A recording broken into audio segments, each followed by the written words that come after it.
So I would like to welcome everybody to the first episode with my co-host up there. Now, I learned, Dave, with my last episode, apparently everything's backwards. So I said Shane was on my left, which to me he was on my left, but when it recorded, he was actually on my right. So I'm Gotcha. hoping, I don't know if you're up there, there, or there, but wherever you are, Dave, we're live and in living color. What's up, man? Hey, how's it going, mate? Yeah, well, at the moment, I'm sort of down in the corner on this. So, although actually, no, I should point that way probably. But anyway, this is how I'm looking at it. Right. So, look, like people, this podcast is called Old Men Howling at Yes. the Moon, and it's also old men who don't know about fucking information technology. So No. there you have it. Yes. There you go. There you go. So yeah, look, we are going to talk about well, actually, before we start all that, why don't we quickly go over what you did last night? Because you actually did something kind of cool last night. Yeah, it was the Killtown Death Fest here in Copenhagen, and Maceration, the Danish band Maceration, killer death metal band, old school. Yes. People say they sound like Bolt Thrower. Well, they fucking did last night, and I'll Oh, sure explain. did. They opened the main stage. They went on at 5 o'clock in the afternoon, and the room was packed, and there was a great atmosphere. And they got some guy on to do a couple of songs with them.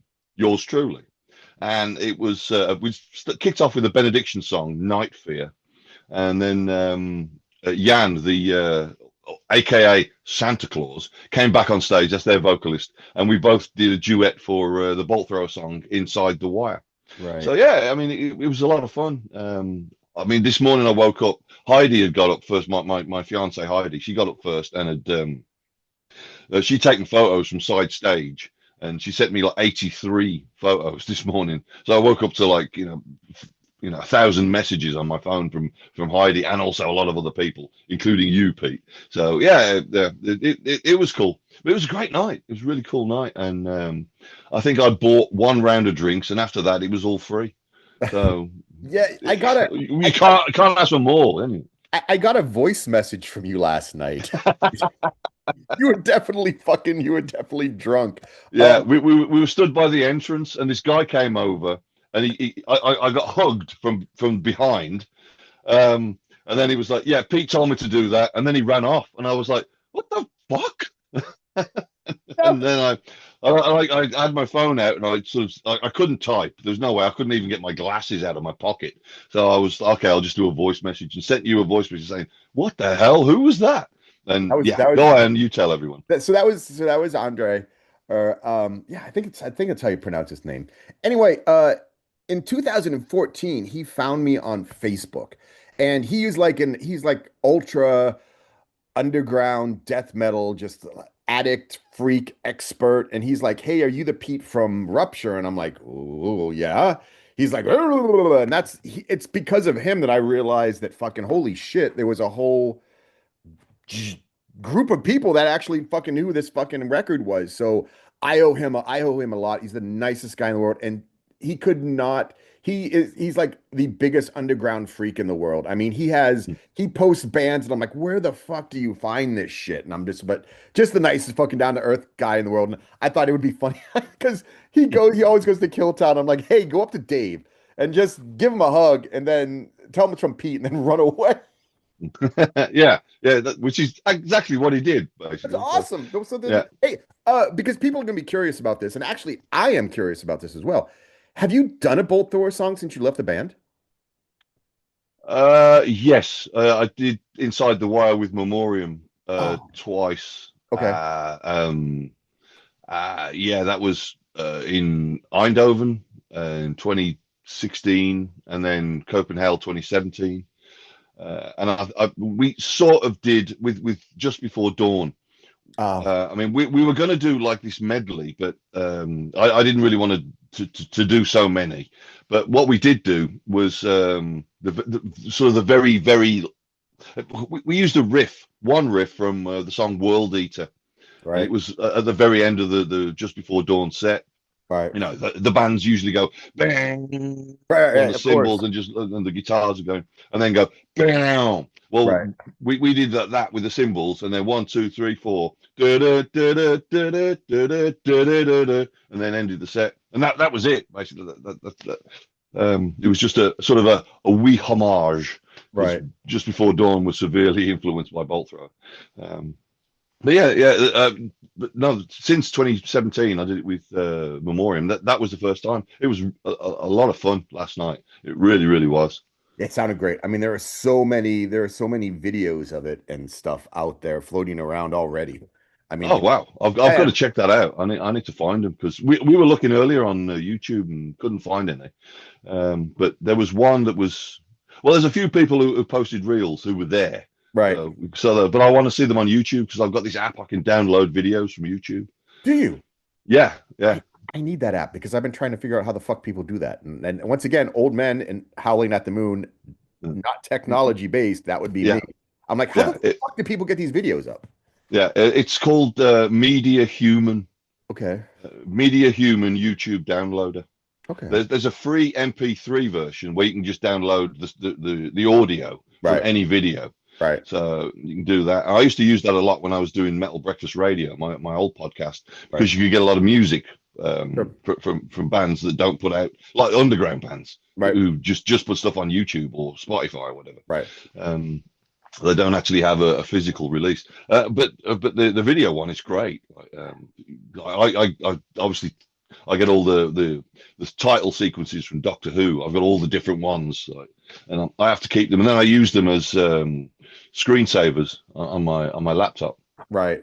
So Hey, we wanted to talk about because look, people have asked about lists. So apparently lists are popular in this whole social media fucking landscape. And everyone's like, you and Dave need to do some lists. And I'm like, okay, well, what list do people want? Now, we discussed, I told you earlier, there are people that want to know about everything that's behind you. People want to know about your record collection. And we'll get into that on another episode, I guess. But one thing people asked for was, favorite bands and favorite albums and that kind of stuff. So I thought, favorite albums, I'm like, let's do favorite bands because that makes everything a little bit easier when it comes to some of that stuff. And I thought, well, cool, let's do favorite bands. So that's what we're going to do today, correct? yes, yes, it is. And I've got here's some I prepared earlier. Um, Look at you. yeah, so I got some here. Oh, good. They're currently hidden. So that's excellent. Now what? Now you said a top 10, Yes, and I've got sort of 10 and a couple more sort of what you would call special editions or of whatever. course. Yeah. Yeah, yeah, Yeah. I don't even have a top 10. I think I'm looking at like eight. And, because when you come up with trying to do this, right? And this Mm, was my thing. You have albums that you like because of the music. And then there are albums that may, or bands that you may not like everything, but they might have been a part of your life at a certain point that really, you know what I mean? So I have a couple of those that, okay, there's one good album, but the time when it came out and what it meant to me was just everything, you know? yeah, So, yeah, yeah, so that's the way I yeah, look at it. There are yeah. people going to be like, oh my God, they have a crappy selection. Well, that's might be for you, but, maybe for me or for whatever Dave has, it came at a certain point in our lives. You know what I mean? Yeah, exactly, exactly. And with this, it's I don't know. There's a bunch. See if I can see it from the back, from behind. Yeah. Um, it's sort of like I don't know. The top five are the top five bands, but maybe the top four. But the rest are sort of they come and they go. They change positions in the chart of Right. my top 10 because Right. it really depends on what's on my turntable and on my iPod and stuff like that. Yeah, of And course. musical tastes fluctuate. So, Yeah, of course. All right, so David, so give me one of yours. so what I'm going to do is I'm going to start at number one because everyone knows it. So rather than going backwards, just start at number one because everyone knows. Because I've always talked about it whenever I Right. was and it's Black Sabbath.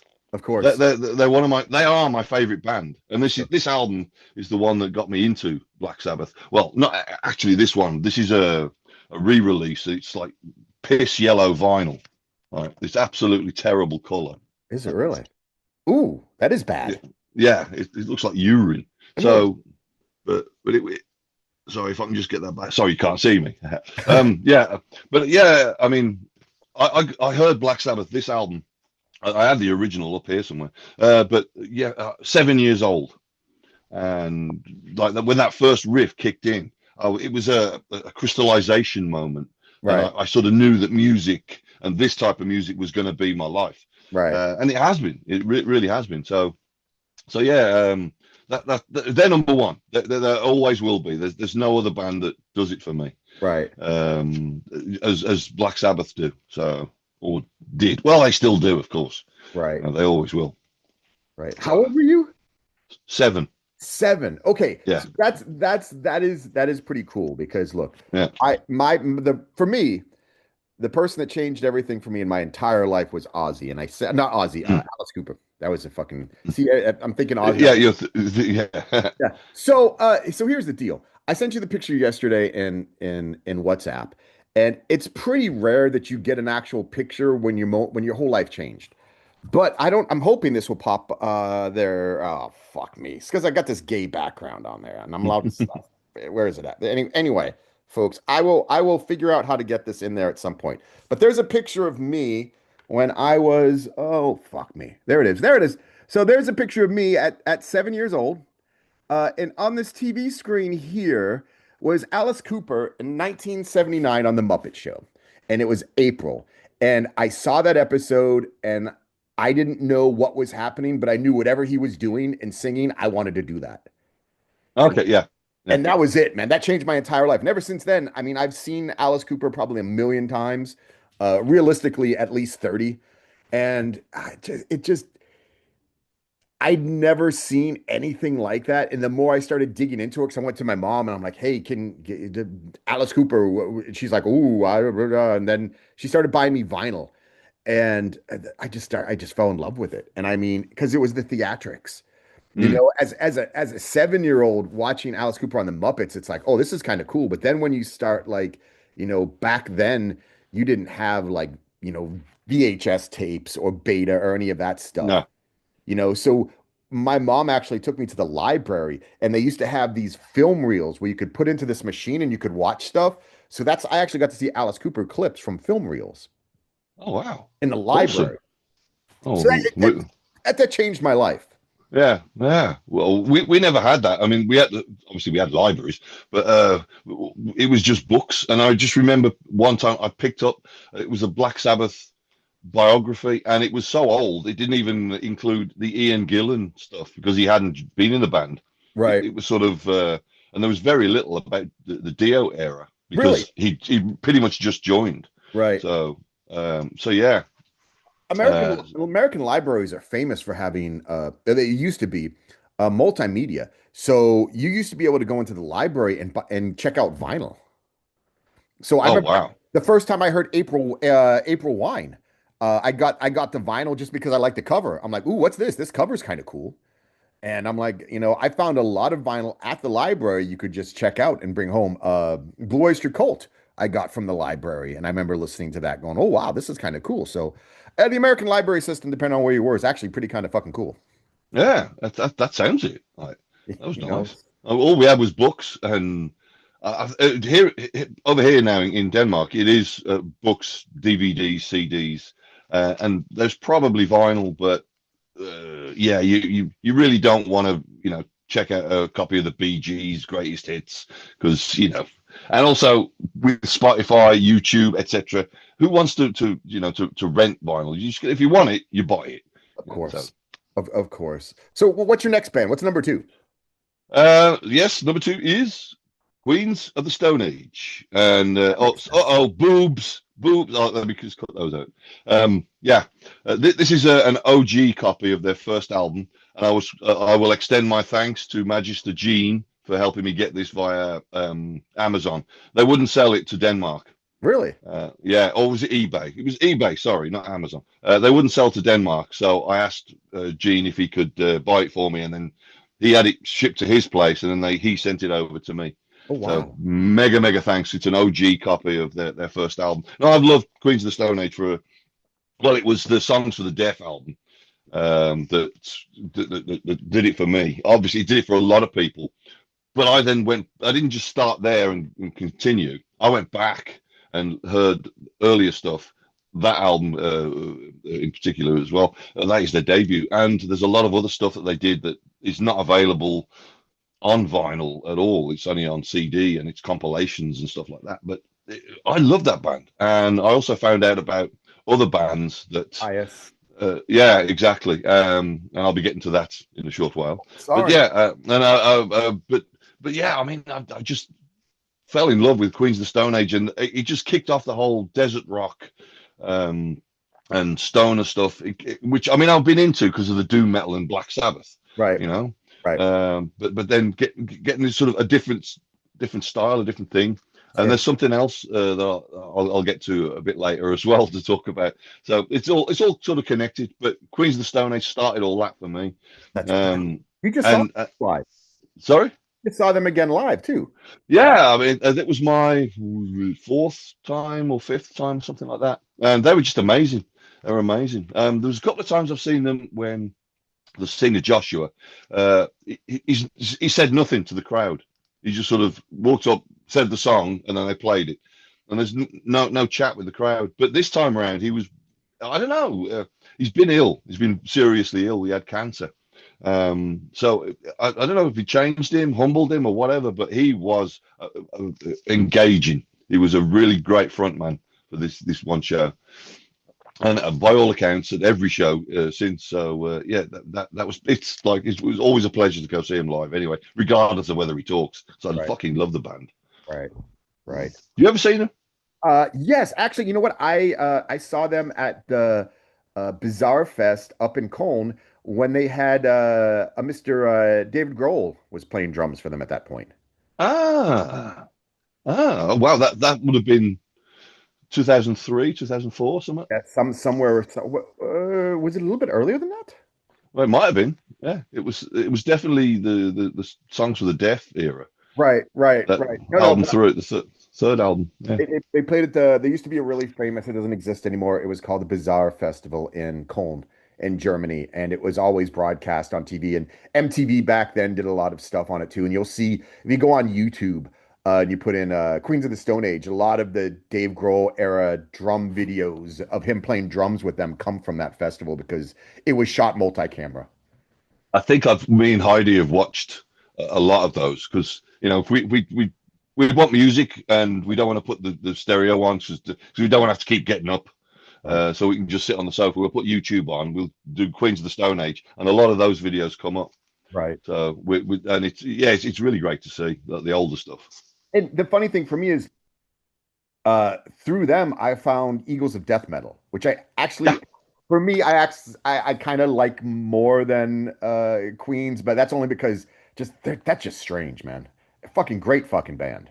Oh, yeah, absolutely, absolutely. Yeah, it was the same for me. When I heard that Josh was doing this side project, I went online. I remember and just sitting in front of this really old computer that I'd borrowed, Right, um, and just sitting there and like it was like I was about to click play on the sample track that they put out. It was the first track from their right. first album, the song "I Only Want You," and I was thinking, Eagles of Death Metal. Josh is actually going to do something that's really fucking heavy, and then it played, and I was like, "Ah, you bastards!" And and of course, I fell in love with it all over Oh in a yeah. completely different way. Oh yeah. And it's just so groovy and bluesy, and yeah, It, so it goes against the name 100%. absolutely, and they probably did that on purpose. But yeah, I mean, and I know that the people who death metal heads who hear of this band and they call them pigeons of death metal. It's like, yeah, all right, whatever. All right. You don't like it, but I fucking do. Yeah. For me, my number two band would probably be Wasp. Oh And wow, and that was because of the role they played in the 80s in America, especially the early to mid 80s when we had the PMRC, I was going to say that. Yeah, with the congressional stuff and stuff. Um, dude, Blackie Lawless was just this at that point was just this outlaw. I mean, mm, it was like him against the government. And and every metalhead, man, whether everybody went to the shows and it was great at that point. He's wearing the cod piece and it yeah. was a completely different Wasp. They were using the blood, and they were still doing fuck like a beast live. And it's a lot. I know a lot of people sometimes, they get on him now, he's older, he can't walk around, his back's broken, he's had a million back surgeries, but I Oh mean, wow, I didn't know that. Oh, it's pretty bad. Yeah, I mean, I saw them a couple years ago, and I kind of wish I hadn't. And I'm lucky. I'm lucky I saw them in the '80s. Because I saw them a couple times, and I saw them at the Daytona Beach Ocean Center. Uh, '86 or '87 would have been the Inside the Electric Circus tour, and there literally were just hundreds of these church-going people outside with pickets. Because I mean, this is Florida. This is the Bible Belt. This is Southern, Well, yeah. you know what I mean? Jesus loves you kind of shit. And yeah, it was just brilliant because I mean it was, and as a teenager, that was the coolest thing in the world. You had this guy that was just, giving the middle finger to the government, the church, the whole nine yards, and was basically saying, look, don't let anyone tell you what to do. Fucking do what you want to do. It's music, and Yeah. that was always his thing. This is only fucking music. I'm not coming and trying to fuck your daughter or something. It's just fucking music, man. Mm, So that's why for me, a Blackie and a Wasp always when as a teenager it was just like fuck. I'm like, this is cool. I mean, this is what it's supposed to be about. This is just giving a middle finger to the establishment. yeah. Yeah. I saw Wasp a couple of times. I saw him in Birmingham at the Birmingham Odeon. Oh, Played cool. there. That was the second album. Was it called The Last Command? Yes. Yeah. Last Commander. Yeah, I think it was Last Command. Yeah, I think it was definitely the second album. It was that tour. 'Cause I missed him on the first one, but I don't know why. But yeah, saw him on that one, and then they played at the Donington Monsters of Rock Festival. It was like the festival in England. Right. I think it was the only festival we Only had, or festival. maybe we had Reading as well at the time. But yeah, it was they played there the one year, and I just remember the bass player that they had at the time because that was when Blackie was doing guitar, Right. and their bass player, this guy with sort of blonde hair, all backcombed. Right. It had been raining, and he got these high heel boots on, the thick, and he sort of walked out to where the rain had been hitting, and he slipped, but he managed to catch himself, and he sort of did the standing still but running, in one Yeah, of spot, and then course. he sort of stopped and froze, and then sort of walked back, and every time he went out towards the wet patch, everybody was sort of staring and looking like, "Are you going to fall over again?" But yeah, but no, they were absolutely killer live, absolutely killer. Yeah. Yeah, of But you're course. right about Blackie's the rebel and the villain in a lot of people's eyes, Yeah, especially the yeah. religious people. Oh no. Yeah. So what would you have for number three? Right. Celtic Frost. Oh, there you And go. There you go. yeah, absolutely fantastic band. This album actually, yeah. Well, there was some personal stuff I was dealing with Of course. um, at one time, and I played this album, and it really helped me through it. I won't go into it. I've already spoken about it in the past, but yeah. So this album especially means a lot to me. Of course. Um, and have I told you I've got Tom G's phone number? Have I told you? Oh. Yeah, but no, I mean that Celtic Frost. They were one of the first extreme bands that I heard, and it was the fact that them and well Hellhammer actually, Right, yeah. um, and the fact that the magazines were just pouring shit all over them and saying like, oh, they're the worst band ever. They're absolutely awful. And I was thinking, I've got to hear that. Yeah, I need to hear that. yeah. And then that sort of opened doors for me towards going back, the tape trading, getting all the, like the Mantis demos and stuff like that. Right. So yeah, it was a good time for me. So I Yeah. I love I love Hellhammer. I Mm. I'm very openly not a Tom G fan for Celtic Frost. And I think that's only because regardless of what I do, the only thing I'll ever hear in my head is Cherry Orchards. Oh, okay, okay. Yeah, well, he disowns that album. It's I never get it. it's never going to get a re-release. I did have a vinyl copy and I sold it years ago. Are you serious? Um, yeah, and I should have kept it because it's never going to get a re-release, and they're like fucking unicorn shit now. You just I'm can't get sure. them for love or money. I'm sure. Uh, Dude, yeah. And go ahead. I like that album. There's nothing really wrong with it Oh, besides the fact that it's shit. dude. So, oh God, Dave, I'll never forget watching Headbangers Ball and that video came on. And, me and my old guitarist Tim, we were watching it, and I was just like, this isn't Celtic Frost. What is this? Cheery orchards. I was like, oh, what is this? And that was it, dude. I was out. Hellhammer, I love Tom G. I love you for Hellhammer, but everybody's got different tastes, so it's never been my thing. And Cam Yeah, always laughs because, you guys all, Tom G was a huge part for, you, Cam, and a lot of the older guys. And yeah, yeah. it was just never my thing, but I get it. Oh, But like we said, also, it was a personal part of your life. yeah, You have a personal connection to it, you know, absolutely. Yeah. which is everything, which is absolute Hmm. everything. Yeah, yeah, yeah. I mean, it was also the time. I mean, I was that sort of coming out of teens, Definitely. and I mean, I was still in my teens, but I was coming out of them. I was no Sure. longer a kid. Right. You had to sort of, it was Birmingham. You grew up fast, Sure. otherwise you weren't going to survive. No. So you sort of had to. You were still a teenager, but you had to be, 30 years old, Right. that sort of thing. Yeah. So yeah, and Celtic Frost and Hellhammer as well. It got me through it. Got me through it. Yeah. As long with obviously because of Black Sabbath, Of course. being from Birmingham as well. So yeah, it's all a big help. Oh, that's awesome. So I guess my number three I put as the Misfits. And see, this is the difference. So like, whereas, I think you and most of the Birmingham guys were more influenced by like the metal side of stuff. Or I think like Cam and myself were more influenced by the punk side. You know what I mean? It was for us, it was much more the punk stuff, the Misfits, the Exploited, and all that stuff. And not that I mean, because I've talked to Rue, and I know Rue is heavily, Discharged and GBH and all that stuff too.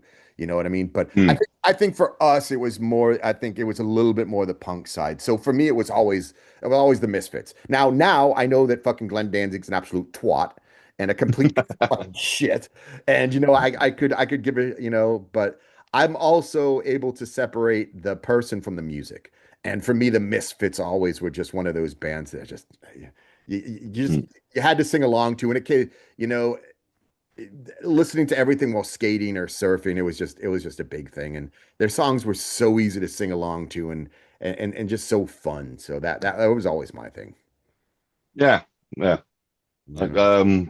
I'll agree. I mean, there was this the punk stuff. I didn't put any punk in this. Just thinking about it while you were saying that, I was like, "There's no punk in here," and there is a lot of punk influence in my life. I mean, there's some Accused album up there, Yes. Martha Splatterhead's Maddest Stories Ever Told. Fuck yes. It's one of my favorite. That should probably be in this fucking pile of stuff as well. And some Ramones and also Misfits. And Sam Hain, or however Schwain, however you want to pronounce it. People in that Yeah, fucking title, man.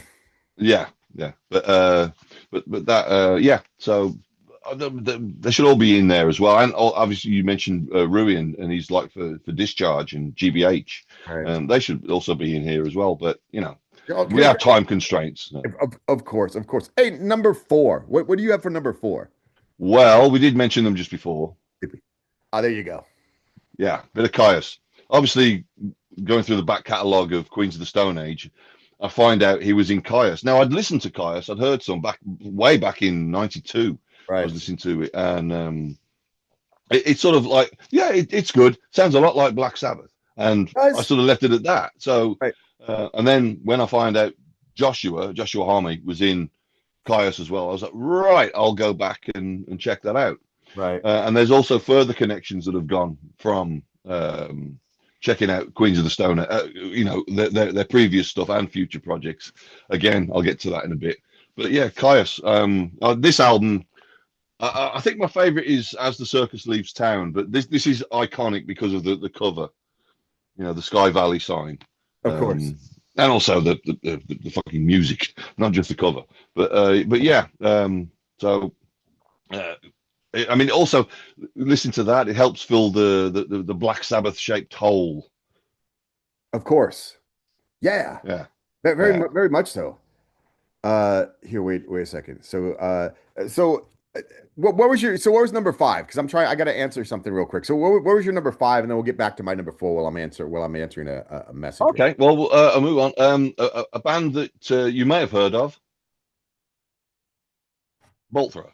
quick. So, and again, an Awesome, OG Dave. copy. Yeah, Yes. OG copy, not the re-release that Earache keep putting out and again and again and again just to earn some fucking money. Oh, I've Right. just dropped an earpiece. Hang on. Oh, did you see? We're both all fucked up now. That's kind of cool. I like that. I like Yeah, yeah. I like this.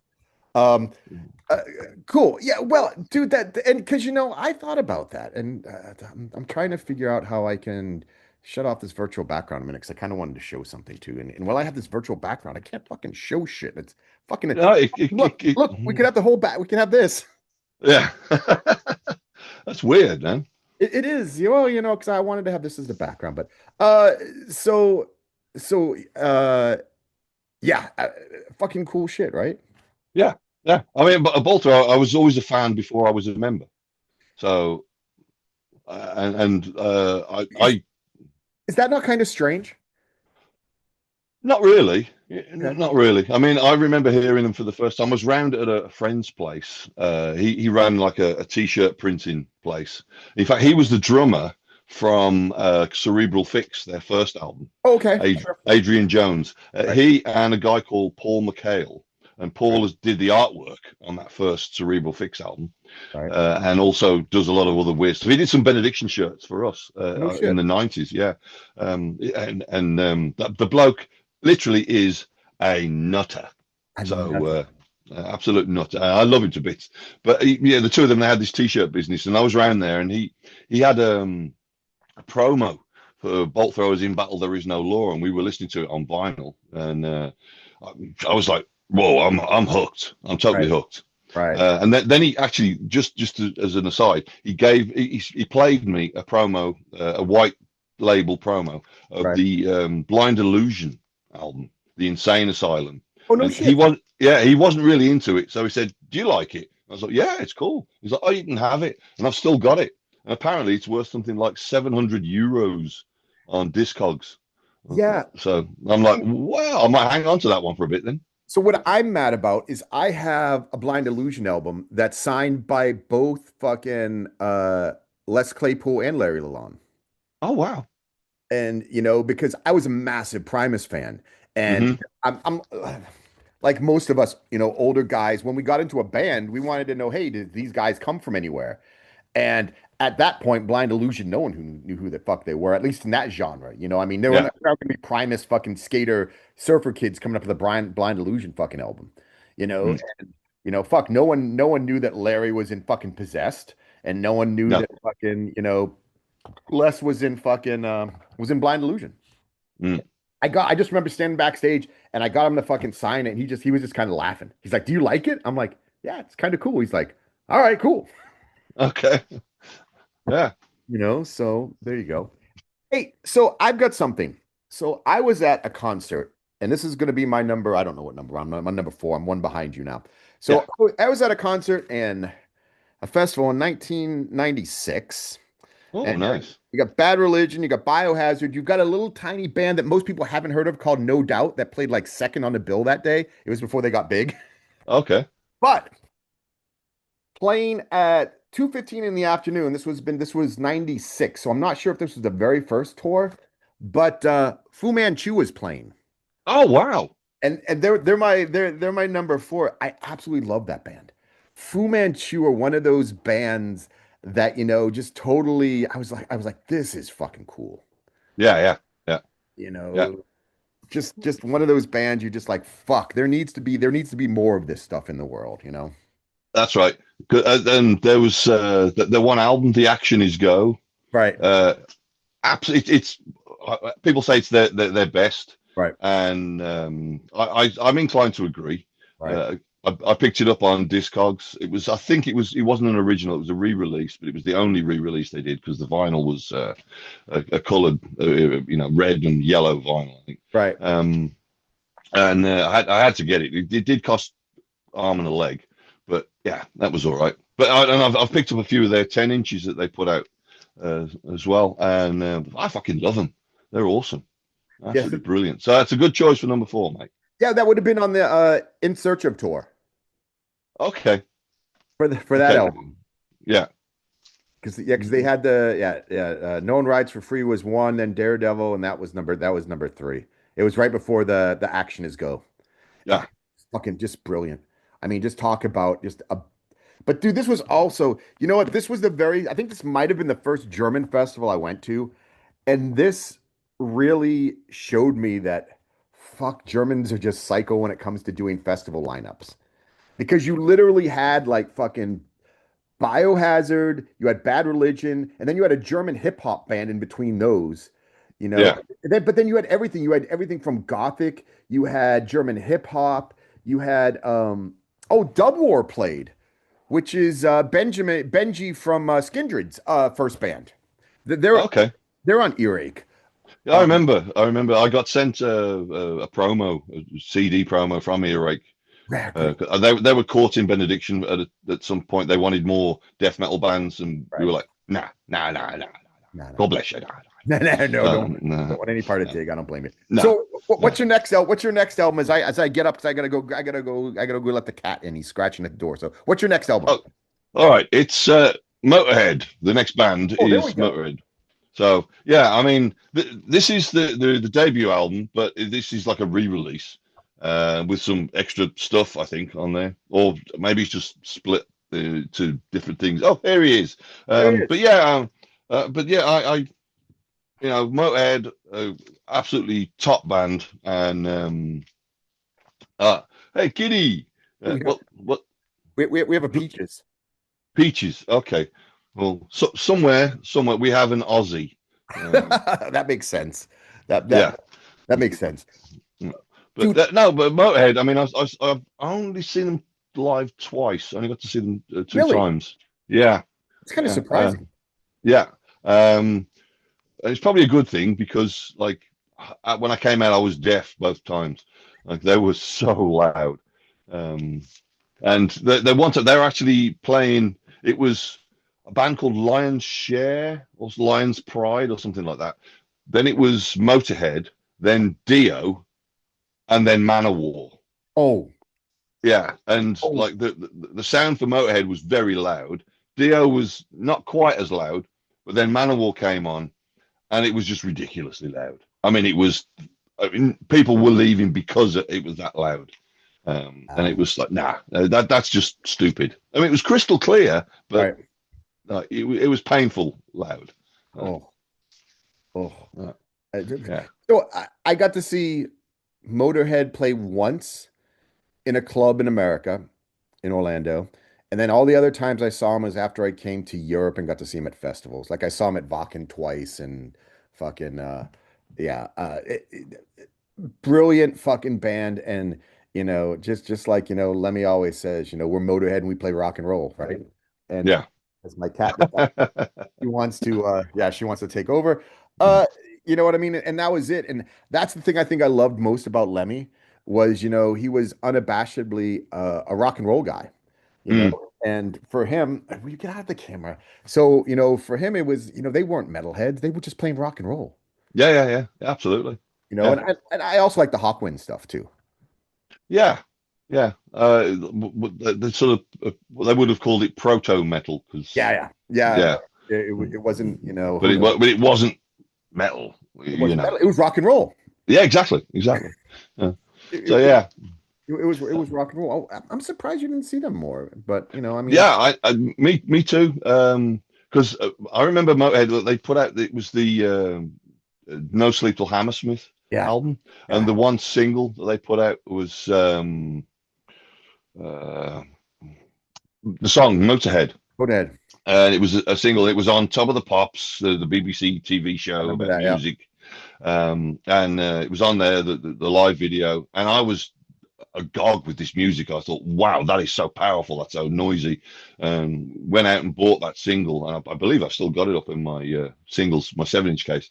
Right. So yeah, and then got home, and because of the logo, Right. I went down. I asked my mum, "Do you mind if I draw this logo on my wall?" And she was like, "Yeah, sure." So I had the Motorhead logo over my bed, and it was from there I started putting band posters up. And so whatever year No Sleep Till Hammersmith came out. Yeah, that was the year I started putting posters up on my bedroom wall. I was taking down all the, the Doctor Who ones that I had up and the Star Trek stuff. That was all going. It was all music then. Obviously, still into the sci-fi, as you can probably tell. But No yeah, way.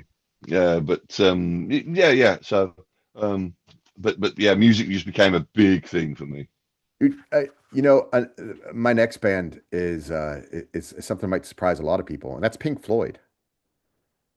Oh, Roger Waters. Yeah, we all know why. Roger Waters. Yeah, Yeah. exactly. So, um, their music, I think they were the first band that I used to put on the records, and I'd shut off the lights and I just listen. Mm, Because back then, I mean, this was the 80s. We had one of the big stereo systems with like six fucking monster speakers. And it just had the sound.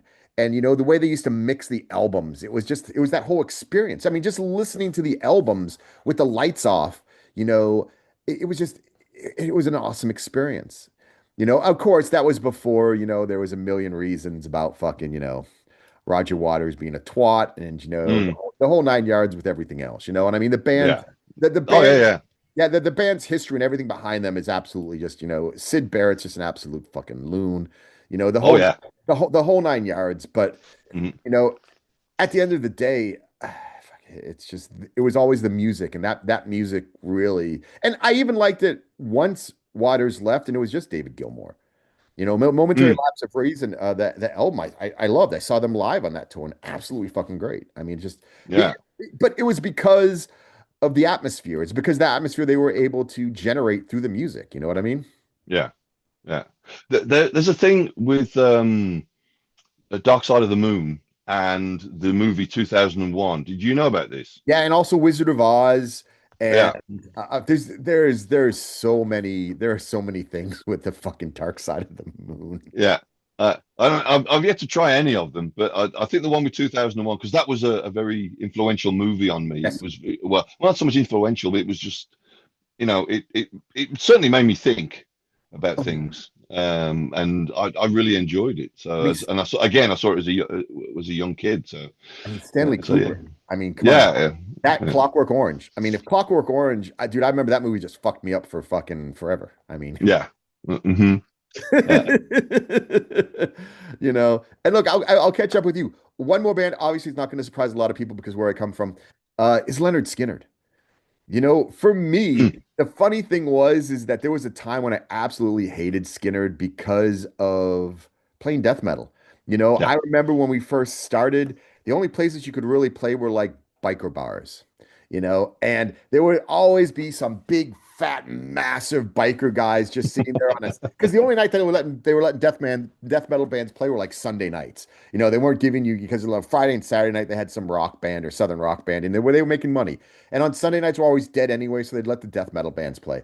And they used to always sit at the bar and they'd just be like, play Freebird. So we literally fucking learned Freebird death metal style. And we used to fucking just, antagonize them with that. But um as I as I grew older and started listening to the stuff and realizing, it was cool. I mean, it was something Yeah. different.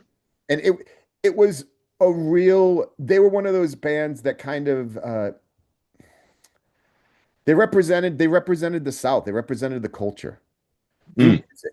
You know what I mean? Which is I don't know if a lot of other places have that or I mean, I don't know if there's a band that well, I guess so. I guess Black Sabbath really represents Well, Birmingham. yeah, yeah, You yeah. know, It's the industrial side of the country. So yeah, yeah. Yeah. so I mean, so that's it. So okay, so what do you have for number six? Number six. Also, I am also a bit of a Leonard Skinner fan too. Are you? So yeah, yeah. Don't ask me to name songs, but if he comes on, I can go, oh, that's Leonard Skinner. You can pretty much tell when you hear it. So Yeah, yeah, no. and it's good. It's good because again, there's more stuff to talk about because it's the mellower side of Ingram. So, Right, right. but in a completely unmellow turn of events, Okay. Oh, there you go. yeah, uh, Ah! fucking Slayer. Um, and yes, that riff that Benediction play in the song "In the Dread of the Night." I love when you say that. It's fucking Slayer. Like it is fucking Slayer.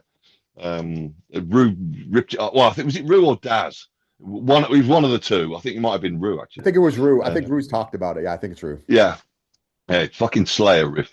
And also the way it was recorded, how he originally wrote it. Not how it actually sounds on the album. I think Scott sort of fiddled around with things, added some effects, and it made it sound even more Or like like fucking Slayer. Slayer. Yeah. So that's Scott Akins, the producer. Yeah. So, but he did a great job. So I'm not complaining about Scott, not at all. He's brilliant, and I will definitely work with him again. Hey, so where do you stand on Slayer as far as so for me personally, everything up to like Rain and Blood is cool. After that, it kind of everything else that kind of became cookie cutter Slayer every album, And I don't look, there's also something to be said about that because they just didn't change. You knew what you were getting, Slayer was Slayer, but I Yeah.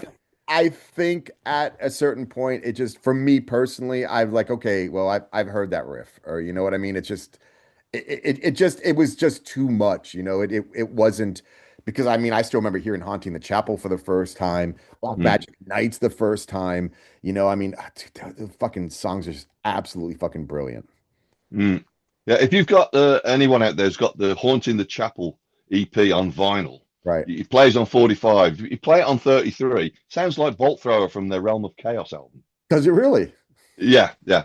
So just to let people know, because when I first had it, I forgot to change, and it was like it was playing. It was that deep sound, and then Right. when I actually heard Realm of Chaos years later, I was like, oh wow, yeah, it's sort of rang that bell for me. Sure. No, but Slayer, yeah, I mean, I like everything they've done, Right. um, but not blindly. I know, like you're saying, the cookie cutter stuff.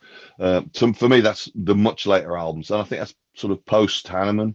Yeah, And yeah. there was one album that they did, and Kerry King was writing the lyrics, and almost every other word was fuck or fucking. I fucking, and I was like, what? Come on, like that's just lame. Like, Yeah. there's thousands of other words you can put in instead of that. Cunt. Yeah, there's one. Like, I think I've only ever used the word fuck in my lyrics twice, maybe three Really? times in every song I've ever written in every band. But Uh, look, you are a wordsmith when it comes to your stuff, with your lyrics. You're a very wordy person, which isn't a bad thing. I mean, so Last night, the guy from Maceration, the singer Jan, he said, "You're okay doing Night Fear on your own," and I was like, "Yeah, sure." And he's like, "Yeah, it's because you had so many fucking lyrics to it. I couldn't memorize them all." And I was like, "Oh, okay." And I think that one's quite easy. There's other songs that are that were fucking novels.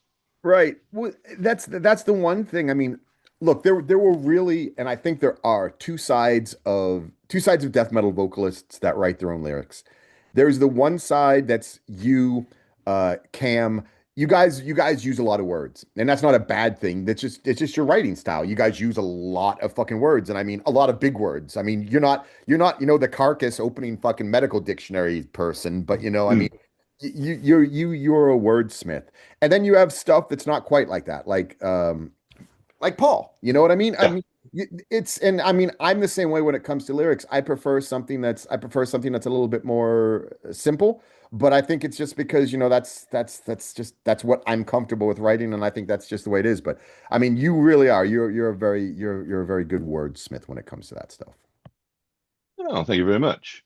Yeah. Well, I don't know how we got on that, but Slayer. Fuck, fuck, fuck, fuck, Yeah, fuck. There we go. Yeah. yeah. That's how we got into that.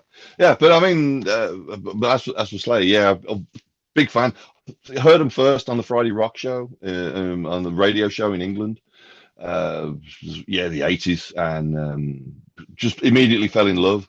Right. And I think like Hell Awaits is their best album. By far. By Yeah, far. so By I'm very into that one. Everyone says Raining Blood or South of Heaven. Nah, Hell Awaits. I like the Haunting the Um, Chapel EP. yeah, that's good. And that Live Undead Yes. EP. Yes. Very good The too. live tracks, they're not live. No, of course not. No, No. no. They were probably recorded in one take at the studio. Um, But yeah, and I think it's mostly the band who are doing all the cheering in between. They just re-record themselves cheering over and over again. So That's awesome. yeah. Uh, okay, so what was your next album? All right, the next band. From now on, they're sort of it's a mixed bag. These are all sort of honorable Could have mentions, been. and Yes. yeah, but they're still very at the forefront of my mind and ears when it Right. comes to and this band. It's not upside down. All right, it is not upside. That is the actual album cover. It Right. is Hippie Death Cult, Right. Yeah. and this album is it's phenomenal. Yeah, Right. absolutely phenomenal. So, and I've really gotten into them. I met them when they played here in Copenhagen. They are the loveliest people. Um, and they sort of gave me a bunch of merch. Me and Heidi had a great night seeing them. And it was kind of a cozy gig. There wasn't so many people. It was about 100, people there. That's nice and So, comfortable. yeah, it was very comfortable. And we were right at the front, getting the whole view. And Yeah. yeah, it was just fucking awesome. And that album, it was the first one with Laura singing on it. Right. They had a different singer. The guy he left. I don't know the story behind it. He left, and then they did that album. They've just done a live album, and they're right now recording, or they're writing rather, some new stuff. They put it out on Instagram. So yeah, and I'm just hoping they come back, and I hope I get to see them again. So because I might end up being away. That happens a lot. A lot of the bands come over, and I don't get to see them because I'm touring with Benediction. Yeah, yeah. So look, I'm with you. These next bands are they played a part in my life, but they're not quite those first bands. And the next one for me is The Cure. You know, because of the fact that, and as a death metal teen, 86, 87, there were no chicks. We didn't Yeah. there were no death metal chicks. So for us, at least in Orlando, there was a monster gothic scene. So you used to go to this club called Visage on Friday night, which was an all ages club. And I mean, like for me, we all the death metal guys dated gothic chicks. Mm. So on Friday nights, you went to Visage and you listened to and watched the gothic chicks dance around in a dance club. And it was always The Cure, Sisters of Mercy. And the two of them really, and that's instantly a connection I have. Just like clove cigarettes. I have this as Yeah. soon as I smell a clove cigarette, it takes me back to 1986, 87 in Visage, and I can everything. I can hear the music, I can feel the stickiness to the floor. I can just the whole atmosphere is then. And I mean, it's that sense of smell that can just take you back to some moment in your life. You know what I mean? Yeah, yeah, yeah, yeah. 'Cause I had the same thing at a place called the Barrel Organ on a Friday night. It was goth night. I Right. think we may have discussed this on one of the audio versions Did of the we? show. But well, yeah, no doubt. But it was where I would make fun of the goths, the guys who would walk around this dark club with sunglasses on, and as they were walking past, I'd push a chair out with my foot, and they wouldn't see. They'd walk into it, you know. So yeah. Oh, But okay. yeah, and it was all the Cure or Sisters of Mercy, and I could, I can listen to it still to this day. So, Oh yeah. it, Oh, I I yeah, I can listen to any of those old albums again. Look, I'll go number seven for me. Is the Stones, the Rolling Stones. And just because I mean it's just fucking they're the Stones. I mean, yeah, I always play Dead Flowers in my set when I play Beer Gardens acoustically. Always. If there's one song I don't give a shit. Germans don't know it, but I fucking play it for myself because I yeah, absolutely love that song. Fucking, Sticky Fingers, one of the greatest fucking rock albums ever written. Fucking, I don't give a shit. It's one of the greatest fucking albums ever written. You know, mm, I just love the Stones. I've seen them a couple times too. I wish I was a little bit older, so I could have seen them in the 70s, because I got them on the was it Steel Wheels tour, I think was the first one I saw. And obviously it wasn't the Stones anymore, you know what I mean? But still, yeah, it was the Stones. It was. And fucking mm, Keith Richards. Come on. I mean, I don't know how that guy's alive, but I mean, he mm. definitely he definitely sold his soul to rock and roll for that one. Yeah, yeah, absolutely. I'm pretty sure he did. I mean, people always do that comparison: the Beatles or the Stones. Well, yeah, the Stones, Yes, absolutely, me 100%. Me too. Me too. Yeah, I was never a Beatles person. I get it. Don't get me wrong. I understand that the yeah. songwriting, the whole thing, just For Mm. me, they were always too clean cut, and I just liked the Rolling Stones, just the dirty, nasty side of everything. You know what I mean? You could just see them walking up to any fucking bar, sleazy bar, any place in the world, just being able to fucking step up to the fucking instruments and just fucking be able to play for 3 hours, and you know what I mean? Be perfectly happy doing it. Yeah, yeah, You know what I yeah, mean? The Beatles were yeah. just too nice. So what do you have next? Well, before that, a bit more of the Stones, Oh, actually. On the latest Benediction album, there's a track. I can't remember which track it is now. I think it's maybe Deviant Spine, but mhm. there's a part where I say, "Hey, it's what I say," Oh, no shit. and yeah, and people have been saying to me, "Oh, are you doing is it Tom G. Warwick?" He said, "No, it's fucking Yeah. Mick Jagger from the Stones. Hey, hey, hey, that's what I say." You Yep. know, it's from the Stones, man. Right. Yeah, Dave, we're It's just we're that age, dude. yeah, exactly. It's just a bit of homage to the some of the great rock and rollers out there. Right. Yeah. Right. So next, and I got Yes. a little story with this one as well. Okay, Some cool. some some people will know it already, but it's them crooked vultures. There you go. This a side project of Joshua Homme, Dave Grohl, and John Paul Jones. Sir, The fantastic album. fucking great Two album. things. Firstly, I was actually listening to a few seconds of a track from that album because Heidi was listening to it on her phone, and the headphones, when I put them on, it sort of blasted them crooked vultures when I was trying to connect to you, Right. and I was like, "What the hell am I doing? What's going on?" And I suddenly realized because these are Heidi's headphones and they were connected to her phone, so yeah. But anyway, them crooked vultures. When it first came out, Yes. I bought it on iTunes just to check it out. Right. Downloaded it, put it on my iTunes, and promptly forgot about it Are you serious? for 10 years. That's I'm not even joking. Completely forgot about it, and then I stumbled on some vinyl, some release, Desert Sessions, right. volume Yes. 11 and 12, Yes.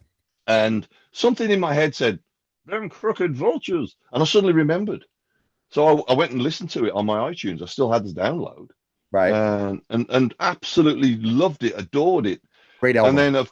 then of course they don't sell the vinyl anymore, and it's again it's just like unicorn shit.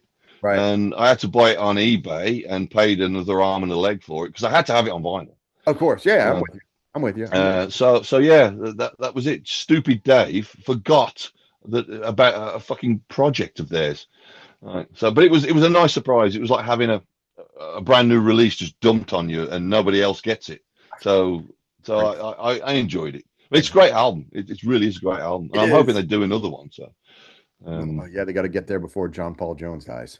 yeah, yeah. If they're going to do it, they should do it soon, Yeah, exactly. real soon. Yeah, Yeah, they're all getting up there. yeah. So look, this was the last one I had, and it's just because I think I only did eight. But Miles Davis, because Okay. for me, 19 so late 30s, well, say beginning of 1940s to the end of the 1950s was for me the golden era of fucking jazz. John Coltrane, Miles Davis, Thelonious Monk. I mean, just fucking they were the outlaw punks of music at that point. You know what I mean? Yeah. They Mm. just didn't give two fucks about anything. Songs were 12, 13, 20-minute jams, and just fucking drugs, so much. People talk about the 60s being drug music. No, no, no, no. Go back to the 40s jazz and the amount of fucking heroin that pushed people through music at that point was otherworldly. I mean, I'm convinced that there was probably more drugs done in the 40s jazz scene than there was with the fucking 60s by far. Yeah. Yes. Yeah. Well, I do like a lot of the jazz, big band jazz. Right. That's my thing. I got a few vinyl up there and plenty on digital because I used to do a jazz show Yes. on Radio Free Satan. I used to do a show called Lambert's Basement. There are episodes still up Are there? over on radiofreesatan.com. There's a plug for the station. There Go you over and have go. a listen if you want to hear me do some, big band jazz stuff with a hint of Doctor Who flavor.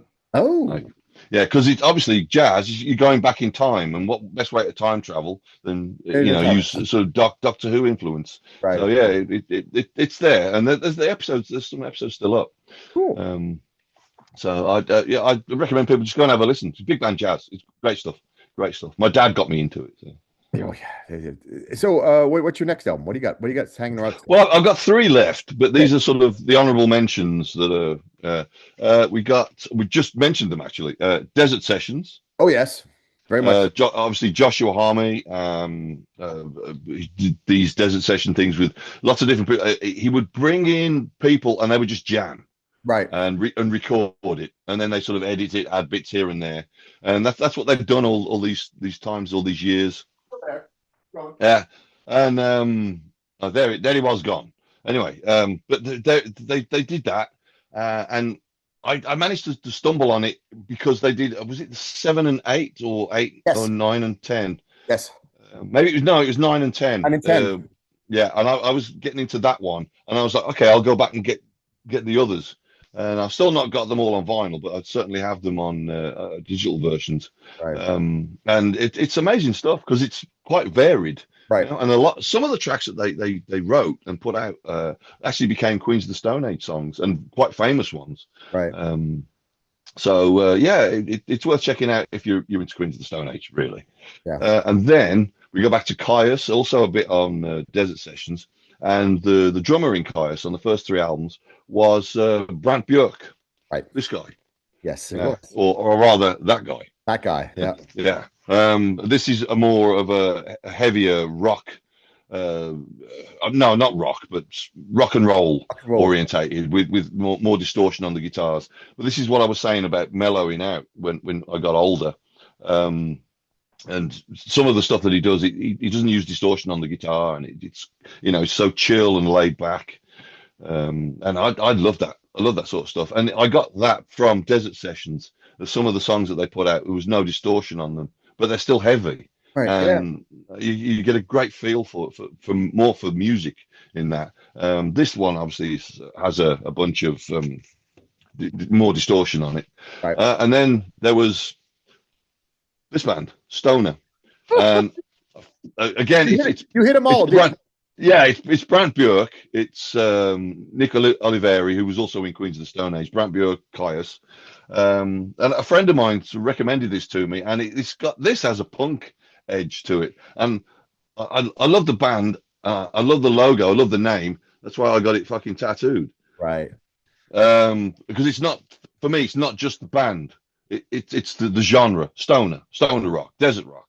And I'm thinking of having this sort of colored, so it's a sunset.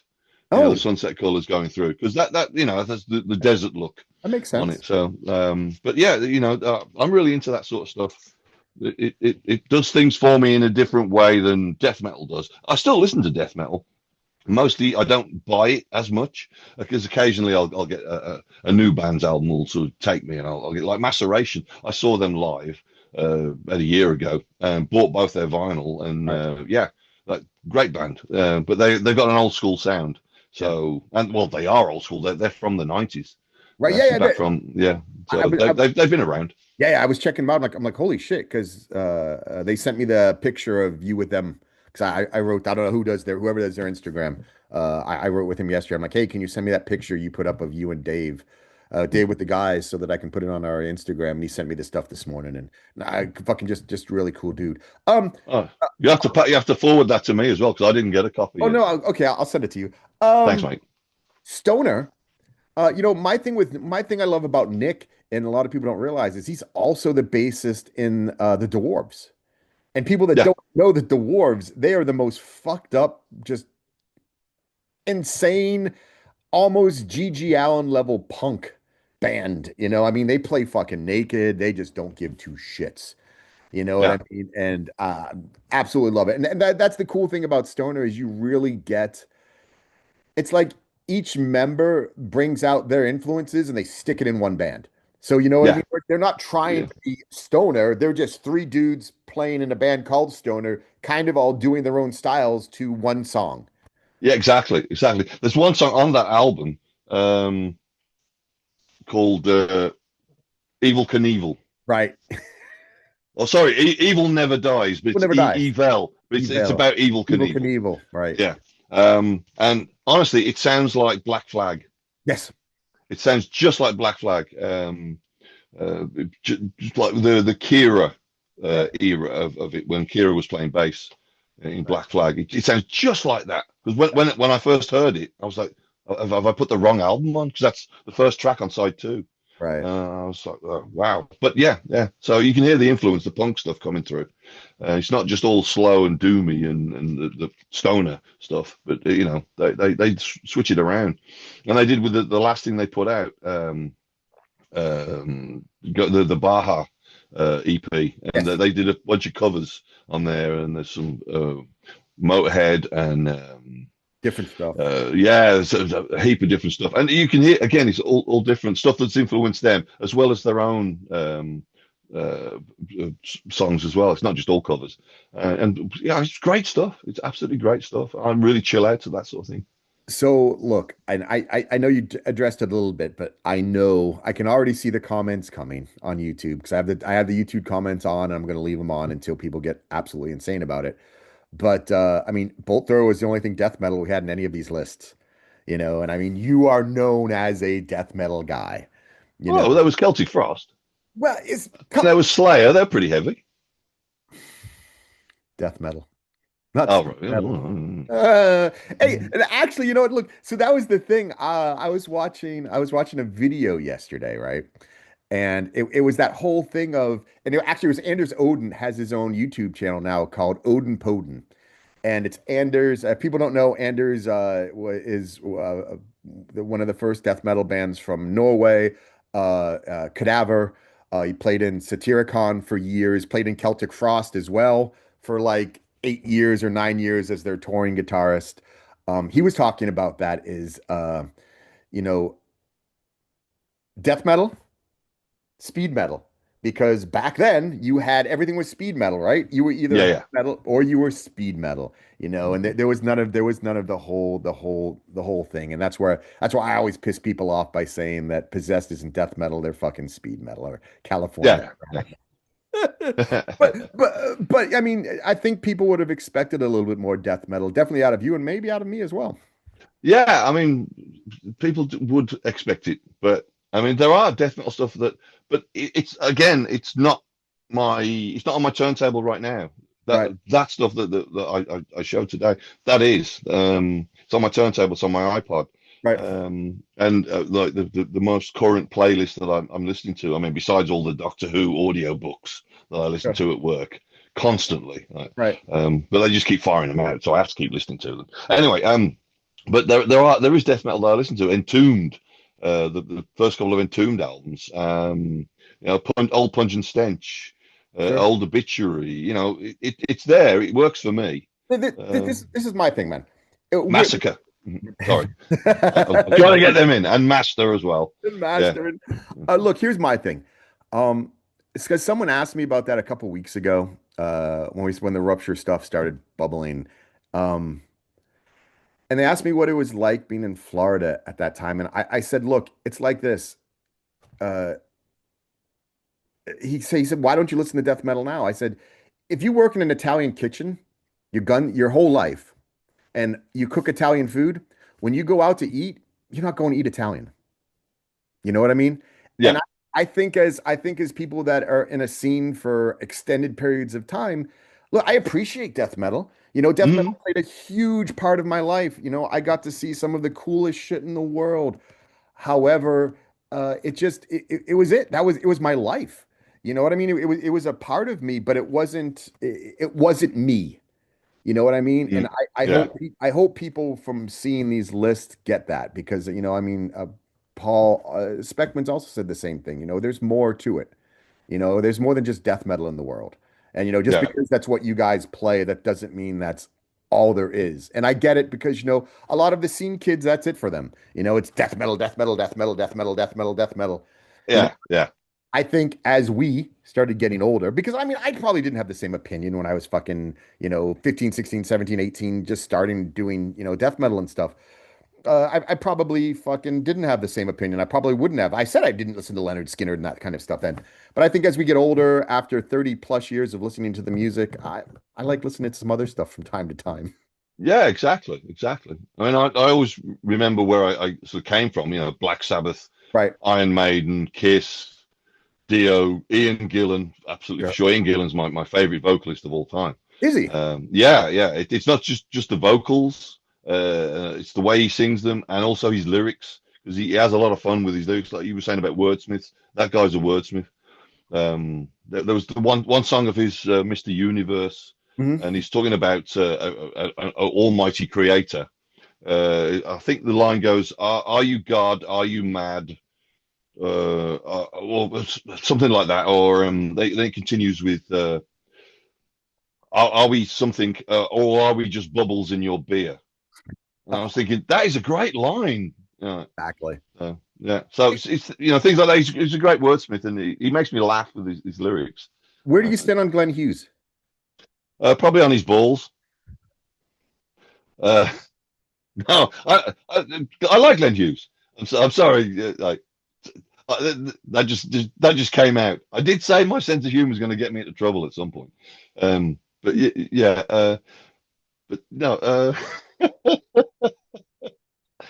Sorry, mate. I'll take Uh, that out. I'll edit it. Don't worry about it. no, no, no. Leave that in. Leave that in for God's sake. No, I love Glenn Hughes. I love Glenn Hughes. Yeah, yeah. He's Especially actually his balls. he's gonna be in Nuremberg in a month, and I'm actually thinking about going because it's his solo band and he's doing some of everything. So he's literally doing all parts of his entire career. And I'm like, that's kind of cool because I don't think I would want to hear one night of him, one set of him just doing one thing, his Deep Purple stuff or Yeah, Sabbath or any of that. But if he's gonna do some of everything, yeah, sign me up. You know what I mean? Rain yeah. fucking love it. Excellent. Yeah, yeah. I mean, I think that there was a thing he did with Iommi. Yes. It was Tony Iommi and Glenn Hughes, and I don't think I've picked it up yet. I've got it on my wish list on this website that I use. Yeah, I need to get that.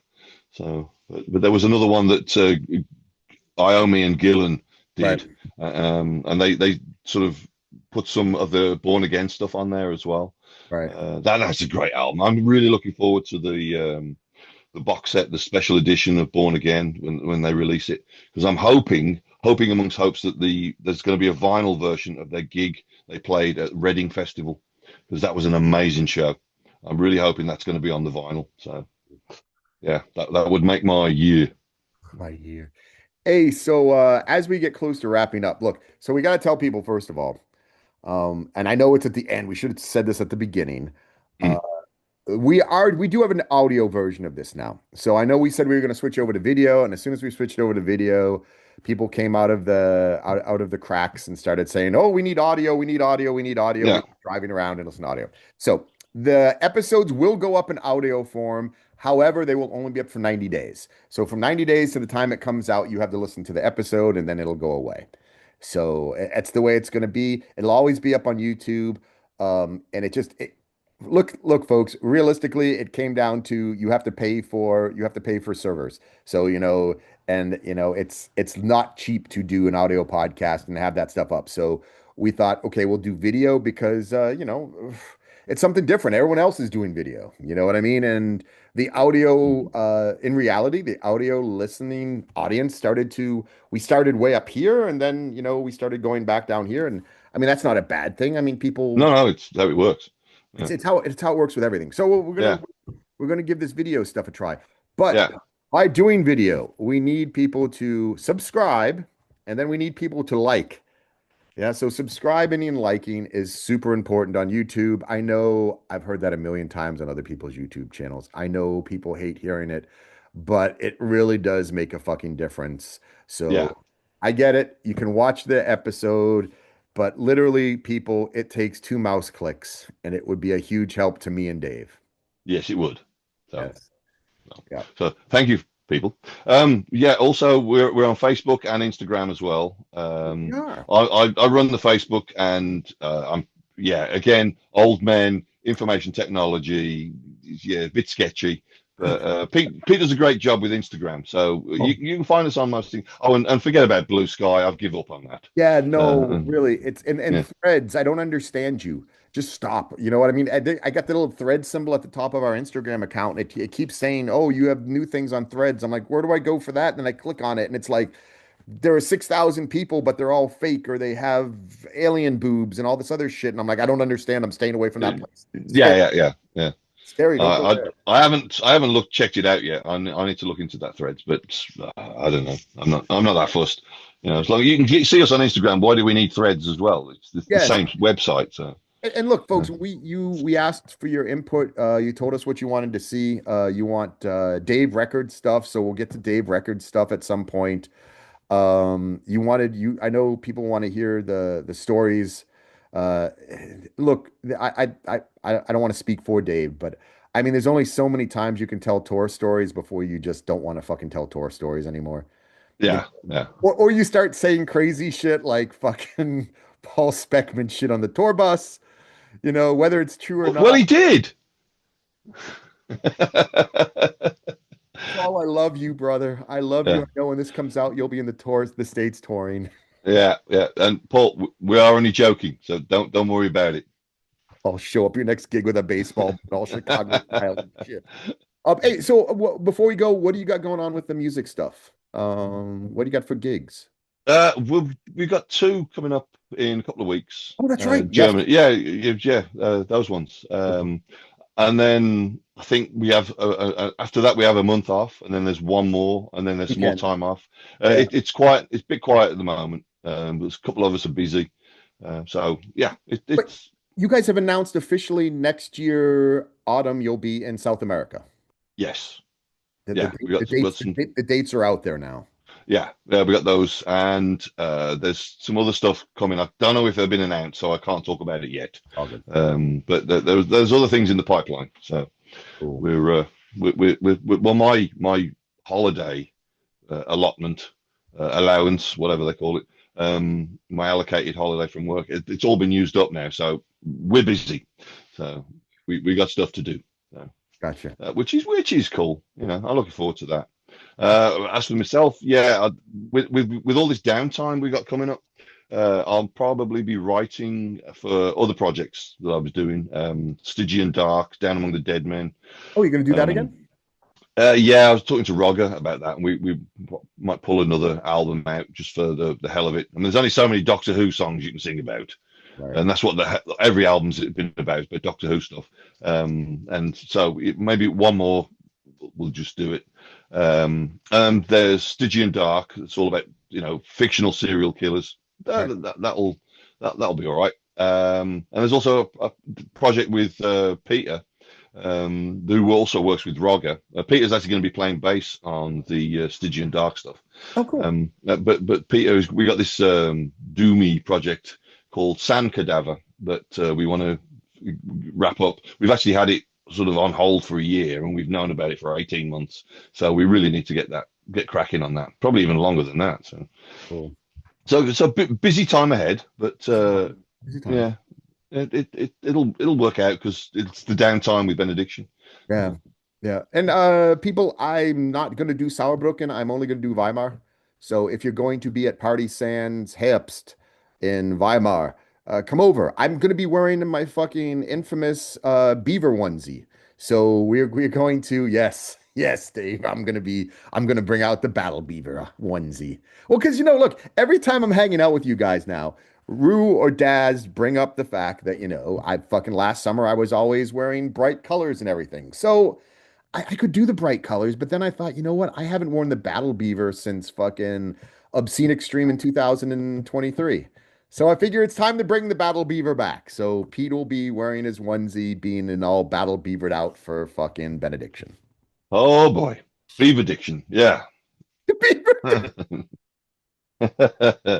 Brilliant. So, all right. So Brilliant. So there we we look go. forward to that. There will be photos. There probably will be video as well. Beaver. All right. So look, on that note, folks, look, Dave does the Facebook. I do the Instagram. Go find us.